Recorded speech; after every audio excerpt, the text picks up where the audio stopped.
Hi guys, this is me, Sebastian Richard. I'm wearing a Spider-Man mask. I'm sure you've noticed.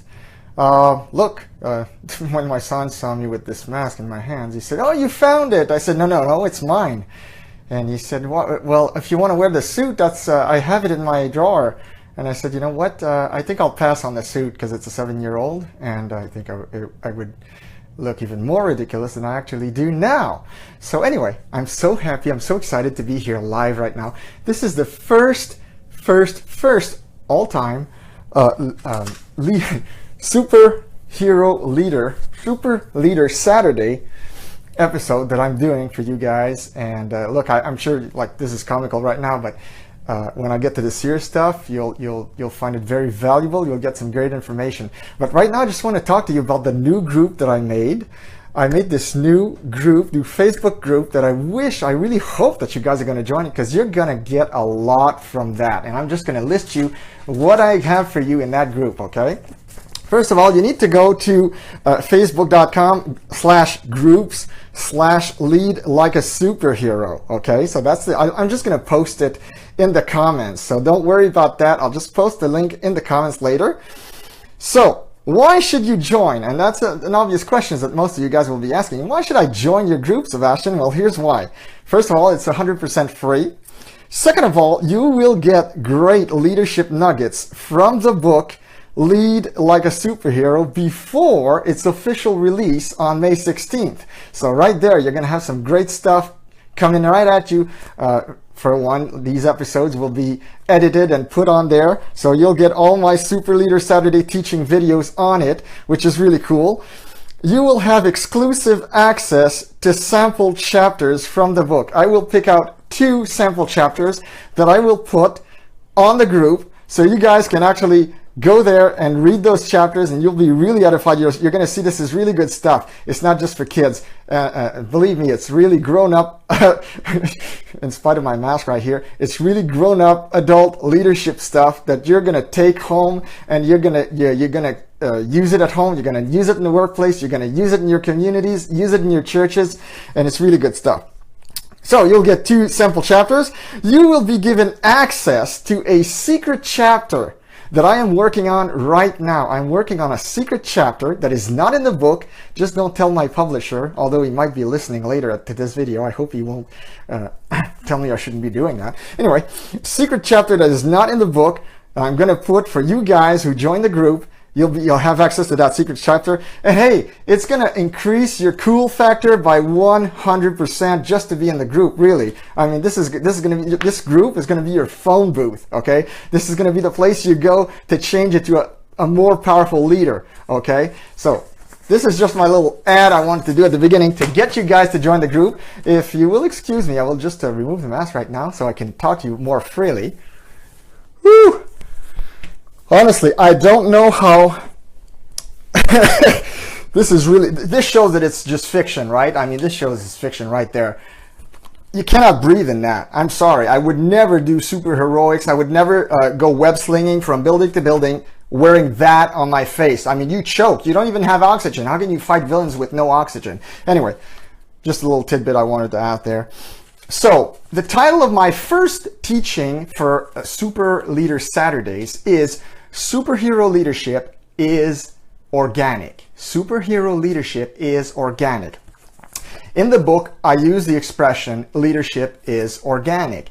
And I was asked by a few people, what do you mean by leadership is organic? Well, we live in a world where organic food is a big thing, right? I mean, everybody is going organic. So what is organic food really? If you're going to buy organic carrots or organic potatoes or vegetables or apples or whatever, what does it mean? Well, basically it means that the food is completely pure. There was nothing added in it. No chemicals, no Monsanto monstrosity added to it. So it's grown in a pure soil. The seed itself has not been genetically tweaked or altered. It's the way God made them, right? I mean, those are the seeds that were the original carrots or apples, the way they happened to be created in creation. So the same way, I believe that leadership is also organic.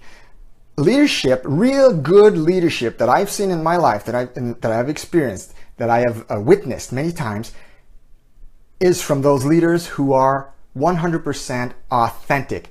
They're not playing a part, and they're certainly not wearing a mask. And I'm not going to diss Spider-Man here, because Spider-Man has no choice. He has to wear that mask.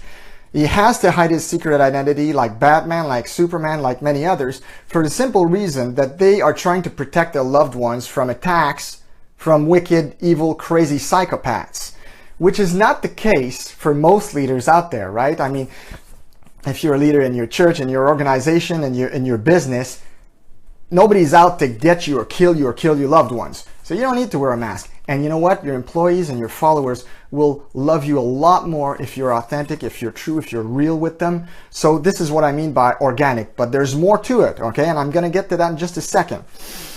The components of organic leadership are three parts, okay? The first component is brains. Organic leadership, or should we say like good leadership, it requires brains. It also requires heart. Good, authentic, strong leadership requires heart. And last but not least, it requires guts.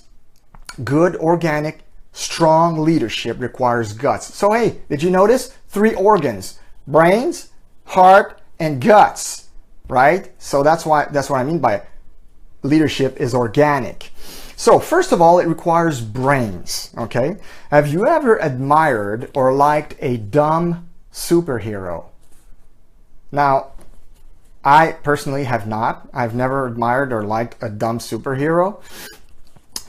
So, we all know that most superheroes that we admire and love are quite smart. I mean, think about Superman.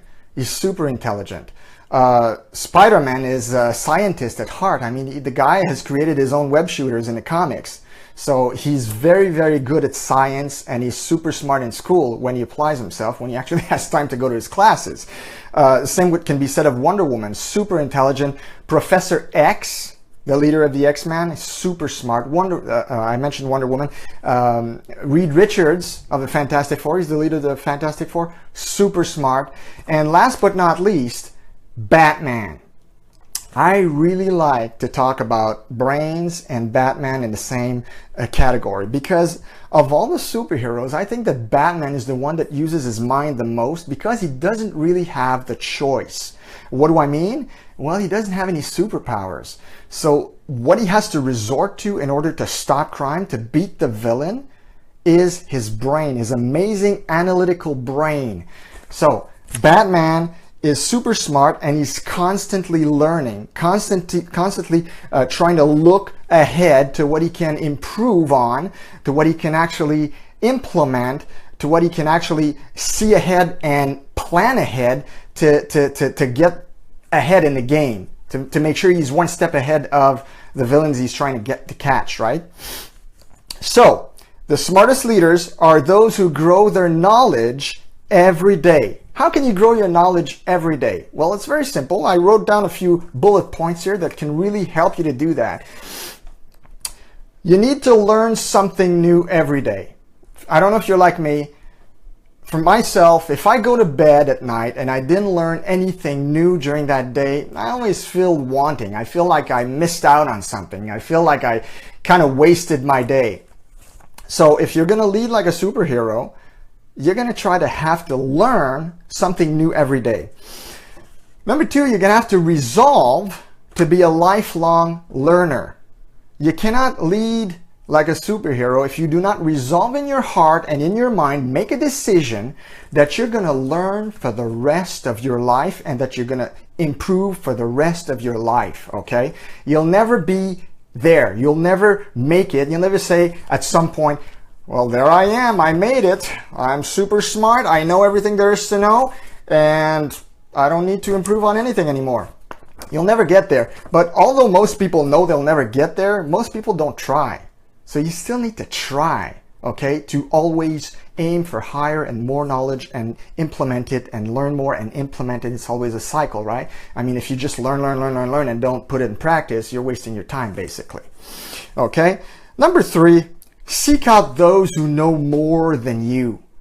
If you're the smartest person in the class, you're in the wrong class. you need to change class, right? You need to change. You need to go with those who know more, who can teach you the ropes of whatever field you're in or whatever new discipline you're trying to acquire. You always need someone who's smarter than you to help you reach that next level, okay? We're human beings. We need connections. We need one another to improve one another. I mean, iron sharpens iron, and that's what it's so important to have other people who can help us with that. I myself have had many different mentors, not necessarily mentors that I've met in person. I mean, many of my mentors were actually, whether online or in books, but they're still people who have put down their knowledge for me to grasp. They put it somewhere for me to grasp so that I can learn and grow from it, okay? Finally, you need, like I just mentioned, you need to read good books. Read. You cannot, I don't know anybody that reads too much. You cannot read too much unless it's actually putting you on the brink of divorce, or maybe it's making your kids hate you because you always have your face in the book. Unless you reach that level, and I doubt you have, you're not reading too much, okay? And don't be a one-trick pony. I see a lot of people in personal development who are reading a lot, but they're all reading a lot of the same types of books, all in the same lane.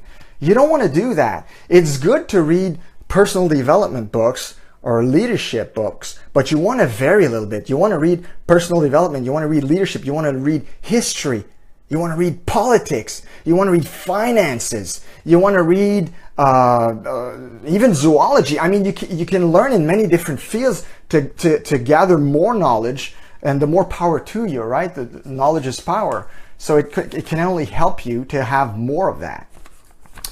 So finally, be able to reflect on your experiences every day. A lot of people go through a lot of stuff in their lives and they just don't reflect on it. They don't think about it. They don't ponder upon what they've just gone through, especially the trials. You're going through a tough time. You're going through a trial. Well, okay, it's tough, but be able to gain from that, be able to ponder it and see where you might have done something different. You see what you've learned from it. Ponder it, and that's how you gain hindsight, insight, and that's how you grow. I mean, you need to be able to reflect upon your experiences. Don't just go through life, plowing through life, and not thinking about what you're actually living, okay? Think about that. So that's the first organic part, the brains. That's how you work it. Number 2, superhero leadership, superhero organic leadership requires heart. Okay, so that's the internal strength of the super leader. That's the fuel, and that it's what fuels your continuous zeal to do what is needed and to do what is right. Okay, it's from the heart. A real superheroic leader's strength will flow from his heart. Remember in the first Spider-Man movie with Tobey Maguire, I remember the supervillain, which was the Green Goblin at the time. He was trying to find a way how to hurt Spider-Man, and he realized that physically Spider-Man could really handle a lot coming his way. And then the Goblin, he had a twisted face. He says, Osborn, attack the heart. Well, there you go. You don't need to attack the heart, but basically he figured out that if you attack his heart, that's when you can really cripple him. Okay, so your heart as a super leader is crucial. Okay, this is where the furnace of everything you are is. That's where everything you are is forged. That's the furnace of it. So what makes leaders like Superman, Captain America, or Optimus Prime, who in the book, by the way, are ranked as the top superhero leaders? They're the ones that have the highest grades and the highest score in leadership. Superman, Captain America, and Optimus Prime. So what makes them stand out? What makes them better than the others? It's their heart. You don't have to look so very far to figure that out. It's all about the heart. This is what makes them possibly the best leaders in all of comics. Okay, I remember back in 1986, Hasbro took out a movie called Transformers the Movie, which went to theaters, and it was quite popular because that was at the hype of the Transformers mania, I guess you could say. The kids loved those toys and they bought them, and Optimus Prime was at the height of his popularity. So Hasbro made a movie, and they decided in the movie they were going to kill off Optimus Prime. And the writer of the movie, one of the writers, I don't know how many writers there were, but the guy was called Ron Friedman. He read the scenario and he disagreed with Hasbro. Here's what he had to say, and this is from the book. I'm taking it directly from the book because I quoted him in the book. He said this, Ron Friedman, writer of the Transformers, the movie. To remove Optimus Prime, to physically remove Daddy from the family, that wasn't going to work. I told Hasbro and their lieutenants they would have to bring him back, and they said no. They said they had great things planned. In other words, they were going to create new and more expensive toys. And Ron Friedman was right on when he said it wasn't going to work, because in fact, it did not work. Hasbro had made a mistake. They killed off Daddy. They killed off the leader. They killed off the character that the kids loved the most. I mean, I was a little bit old. I was 12 years old when I was a Transformers fan. And when they killed him off, it really, I was distraught. I was distraught at that. And I remember it made the news. There were kids walking out of the theater, like younger kids, maybe 6, 7-year-olds, who were crying outside the theater because their hero had been killed. And see, this is what I like about Optimus Prime, is that he really exemplifies the leader who touches a heart, who is all heart, he's all about heart, but he touches a heart as well. And that's what John Maxwell said about efficient leaders. He said efficient leaders will touch a heart before they ask for a hand. And that is so very true. And if you look at the top leaders in the book that I ranked, Superman, Captain America, and Optimus Prime, they're all about that. They lead with their hearts, but because they lead with their hearts, they touch hearts as well. So, what does it take if you're going to touch hearts, if you're going to lead with your heart, if you're going to be an organic leader and say, I'm really using my heart, what is it going to take? How are you going to have to touch these hearts? Well, here's the bullet points for that part. Okay, the heart of the leader. What does it take to have heart? Number one, your motives and intentions need to be good and kind. Your motives and intentions need to be good and kind. Number two, you want those you lead to succeed and become leaders in their own right. I mean, there's leaders out there who are very insecure. You cannot lead with your heart and be insecure. And there are leaders out there who will teach others to become leaders, but when these others start to grow and they come into their own, and sometimes they can really pass them, they become insecure and they're like, oh my goodness, what have I done? And they become jealous or they become bitter or whatever. That's not the way to go. That's a scarcity mentality. So a leader who leads with his heart will always have an abundance mentality, okay? So number three, you continuously work to add value to others and to serve them. You continuously work to add value to others and to serve them. That is also a part of leading with your heart. You put the interests, that's the fourth bullet point, you put the interest of others and the team ahead of your own, okay? So you want them to succeed. You want nothing wrong, nothing bad to happen to them, and you want them to grow. That's what leading with your heart is all about. Now, the third organic component, the guts. It requires guts to lead like a superhero. And what do I mean? Well, superheroes are brave. I mean, they go into battle oftentimes facing threats that could end their lives, right? Superman, when he dashes into space to stop an asteroid, many times we've seen that, and he risks his life. You see him falling back to Earth, and you don't know if he's going to make it. Same thing with Spider-Man. I mean, Spider-Man has great superpowers, but sometimes he's going to go against like the Sinister Six, for example, who are 6 super boosted supervillains who try to hurt him and harm him. Well, he takes a beating and he puts his life on the line. Okay, so that takes guts. So with great power comes great responsibility. I mean, that quote right there, that's what it means. It takes hearts and guts, right? So when you put yourself on the line for others, it requires bravery. So what constitutes guts then? Guts, sorry about that. Well, number one bullet point is courage.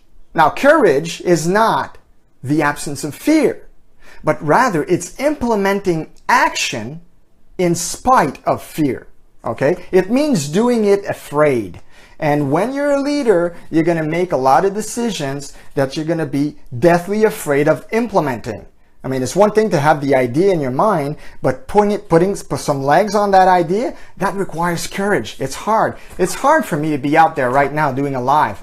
It was hard for me to put on a Spider-Man mask and look like an idiot in front of all you people to try to add value to you in the process, right? But I know that that's what's going to attract your eyes and say, what's he doing with a Spider-Man mask? And it gets people curious, right?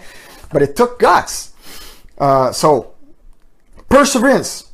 Superhero leaders are not quitters, okay? When they start doing something and they realize that something has to be done, they don't quit. They do it until it is accomplished. They do it until they get it done. They do it until, okay? Perseverance. So that's also part of guts. Guts also means the will to be self-sacrificial for the benefit of others. It means, like I said before, wanting to put yourself on the line for the benefit of others. Superheroes, as we know, are very self-sacrificial, okay? They think of the well-being of others before their own. And finally, what it means to have guts, you know, you've heard the expression, gut feeling. Well, I've listened to a lot of great super achievers in the last couple of years, and all of them have that thing in common. They always say that they have achieved great success by listening to their gut feeling. Sometimes the decision didn't make any sense. It was all about heart with them, all about guts, but they did it anyway. And lo and behold, it made them reach a great level of success. Oftentimes they're going to recall, I remember listening to an interview with Oprah Winfrey. She was saying, I made a decision at the time, it seemed completely whack, and yet it brought me great success. Same thing with Sylvester Stallone with the first Rocky. He had $600 in his pocket at the time. That was it. He was down to his last penny pretty much to try to promote the movie, but he did it anyway. He persevered. He had guts. And what did I mean by persevere here is I don't mean that he didn't have offers from production companies. No, he had plenty of offers, but nobody wanted him to play the lead role. And he wasn't going to give up until he actually got that lead role. He wanted to play Rocky, and he wasn't going to back down from that. Even if it meant for him to be down on his last penny, he was going to go. And he had like hundreds of refusals. They loved the script. They would read the script. They say, "Oh, this is a great story. Yeah, we'll give you $300,000." At the time, that was a fortune. He got offered $300,000 at the time, and he still refused it because that company didn't want him to play the lead role. So he stuck with it. So that's guts. So there you have it, folks. The three components of organic leadership: brains, the heart, and the guts. They're all organs, so it's organic, right? And they're all necessary for superhero leadership. So this is why superhero leadership is organic, or just leadership is organic. That was my whole thing when I said that in the book, that leadership is organic. That's what I meant. Now you get it and you know it, and I hope you will implement it in your own life as you grow and as you develop as a leader. I hope you will understand that you'll never reach that level of influence or that level of adding value to people's lives unless you have those three components, okay? So just in closing, you guys want to join the group? You want to join the secret group? I'm just going to repeat one last time what you get. It's 100% free. You'll get nuggets from the book before its May 16th release. And I will put teachings like this one that I will edit, that I will make a little nicer with a nicer presentation, because obviously a Facebook Live doesn't have an intro or a conclusion. It doesn't have the little music going or anything. So I'm going to try to edit those videos and make them nicer for you guys so you can enjoy them. And you will have exclusive access to 2 sample chapters that I will choose, okay? So you'll have those for free. And you will also have access to a secret chapter that I'm working on that is not in the book. So by joining the group, you will get that as well. And also it'll make you cooler. I mean, let's face it, superheroes are cool. This is what makes the book so great. I hate the fact that it shows backwards. Huh? I don't get that. Probably because I reversed the camera angle for the live. Anyway, I wish I could work on that. So you guys have a super Sunday. I really enjoyed doing this video. I had a little trouble going live earlier. My internet connection really sucks. So I had to go on my data to actually do this live. Usually I can go live even though the connection is not that strong.